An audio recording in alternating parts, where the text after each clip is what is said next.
Hello, नमस्ते. कसे आहात सगळे? छान ना? मी पण एकदम मस्त आहे.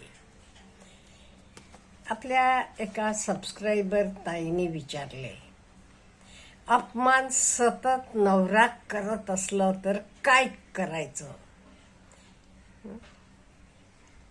अपमान करणारा बाहेरचा नाही. ओके, तुम्ही लोकांनी आपला अपमान केला, इन्सल्ट केला, आपण कसं वागावं हे सांगितलात. पण त्या म्हणतात, माझे घरात माझा नवराच माझा सतत अपमान करतो, मग मी काय करू? हे बघा, पहिली गोष्ट म्हणजे बी स्ट्रॉंग. स्वतःचं मन स्ट्रॉंग करा. आणि आपल्याला माहीत आहे, नवरा बायकोचं रिलेशन चांगलं असायला पाहिजे, एकमेकांना विश्वास पाहिजे, प्रेम पाहिजे.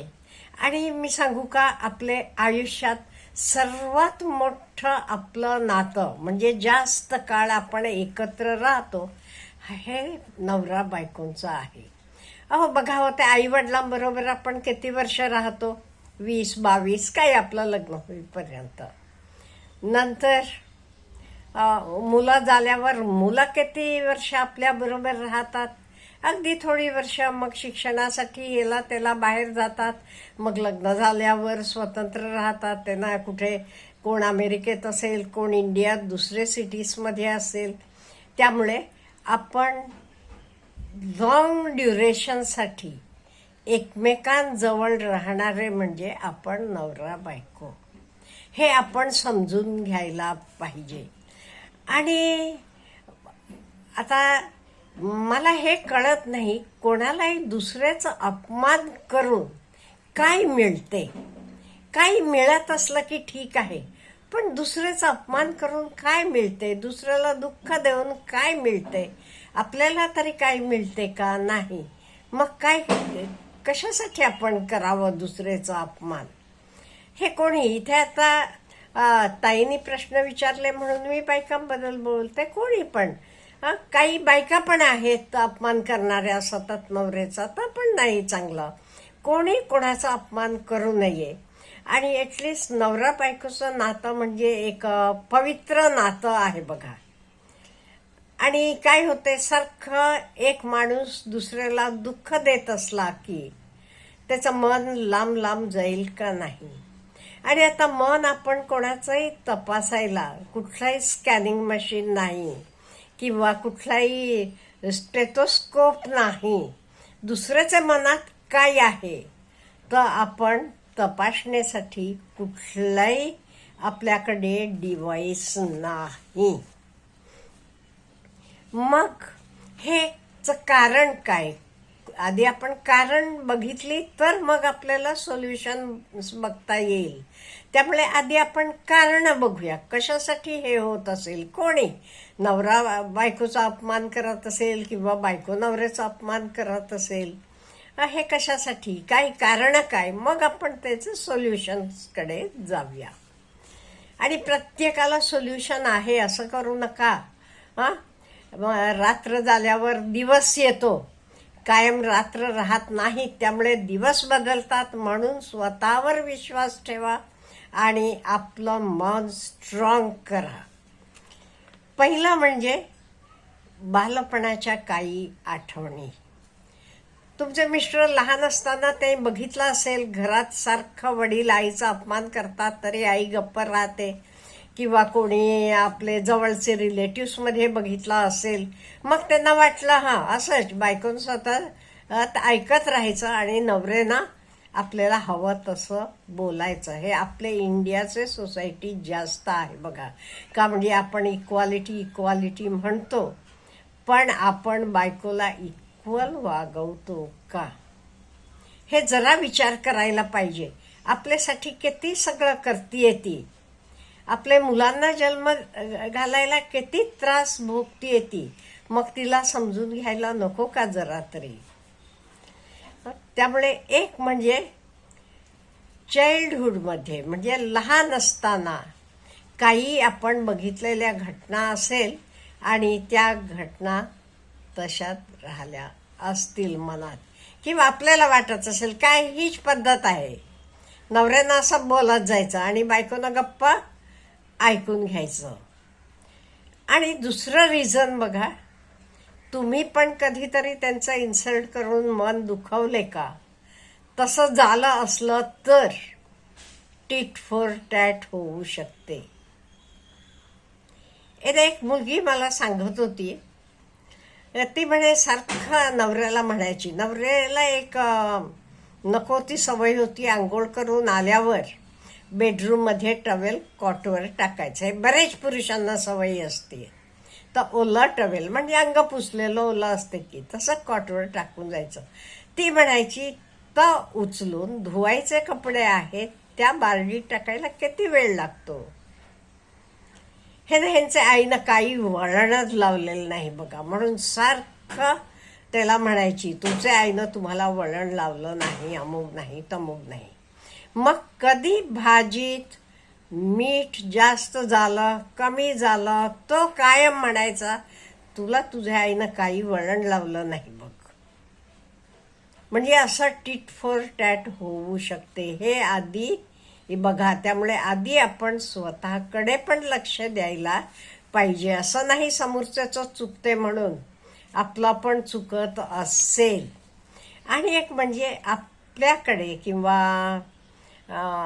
आपले समाजात नवरा म्हणजे एक वरचं स्थान त्याला दिलेलं जाते. बायको म्हणजे त्याचे कंट्रोलमध्येच असायला पाहिजे कायम. तिला काही येत नाही, तो जास्त शहाणा. त्यामुळे हे त्याचं शहाणपण त्याला ठेवून घेण्यासाठी तो असं इन्सल्ट करत असेल. का त्याचं लग्न त्याचे मनाविरुद्ध झाले हे पण कारण असू शकते. लग्न मनाविरुद्ध झालं असलं तर त्याला बायकोमध्ये सगळे प्रॉब्लेम्स दिसतात. किंवा त्याचे काही पर्सनल प्रॉब्लेम्स असतील, ऑफिसमध्ये काही स्ट्रेस असेल, ह्याच्यामुळे तो तसं वागत असेल. हे आपण जरासा विचार करायला पाहिजे. नंतर तुम्ही म्हणाल ओके आता सोल्युशन काय, त्यानं कसं वागावं हे काही आपल्या हातात नाही आहे. पण आपला रिमोट आपल्या हातात आहे. पहिलं मी सांगितले ग, स्ट्रॉंग व्हा आणि स्वतःचं स्कॅनिंग करून घ्या, मी कुठे चुकते का. आणि गरज नसताना बोलायचं कमी करा. आपण जरा बोलायचं कमी केलं तर त्यालाही जाणवेल आपलं काहीतरी चुकले, हिला काहीतरी दुखावली गेली आहे हे त्याला जाणीव होऊ देत. तुमची वाईफ म्हणून जी काही कर्तव्य आहेत ती सगळी करा, पण तोंड बंद ठेवा. एकदम कमी बोलायला लागा, म्हणजे त्याला कळायला पाहिजे तुम्ही दुखवला आहे कुठेतरी म्हणून. त्याच्याशिवाय आपलं काही चुकत असलं तर ते मध्ये ओव्हरकम करायचं, त्याचं मन जिंकायचं, एफर्ट्स करा. सपोज आपला स्वयंपाक चांगला नाही येत, स्वयंपाक चांगला उत्तम करायला ट्राय करा. आणि तुमचं मन कशात तरी गुंतवा, हे अतिशय महत्त्वाचं आहे. काहीतरी हॉबी हवी आहे. पाहिजे ते काही नवीन, हल्ली कितीतरी कोर्सेस आहेत, काही करा, कशाला जॉईन व्हा. किंवा तुमच्याकडे स्वतःकडे काही स्किल असले तर, कपडे शिवायचे असतील, ऑनलाईन काही कामं करायची असतील, किंवा ब्युटी पार्लर असतील, चांगलं केक म्हणा, चांगलं हे करा. ह्याचा छोटासा घरातूनच व्यवसाय चालू करा. म्हणजे बिझी राहावा तुम्ही बिझी राहता आणि त्यामुळे तुमचं मन पण कशात तरी गुंतते. आणि तरी तो करत असला का नाही इग्नोर करा. आता काही लोक म्हणतील मग कशाला राहायचं, वेगळा व्हायचं नाही.